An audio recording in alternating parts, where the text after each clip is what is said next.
Hello' everyone, কি খবৰ আপোনালোকৰ? মই ৱাচিমা। আজি লৈ আহিছোঁ এটা নতুন ৰেচিপি ৰঙালাও ফুলৰ। এইটো আপোনালোকে ভাতৰ লগতো খাব পাৰিব আৰু মন গ'লে চাহৰ লগতো খাব পাৰিব।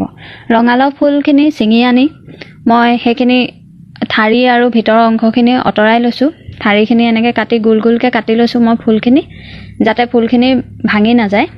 আৰু এনেদৰে কাটি লৈ ভালদৰে ধুই ল'ব লাগিব ফুলখিনি, কাৰণ তাৰ ভিতৰত পৰুৱা আৰু বিভিন্ন ধৰণৰ লেতেৰাও সোমাই থাকে, কেতিয়াবা পোকো সোমাই থাকে। সেইকাৰণে ভালদৰে মই এইখিনি ধুই ল'ম।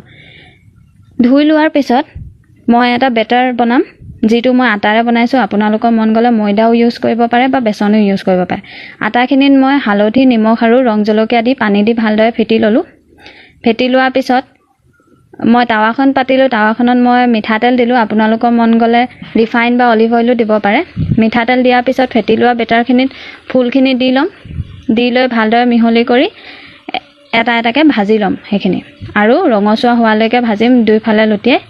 আৰু অতি সহজতে আমাৰ ৰঙালাও ফুলৰ এই পকৰি ৰেডি হৈ গ'ল, যিটো আপোনালোকে ভাতৰ লগতো এনজয় কৰিব পাৰিব, চাহৰ লগতো। ভিডিঅ'টো ভাল লাগিলে লাইক কৰি দিব, কমেণ্ট কৰি দিব, শ্বেয়াৰ কৰি দিব।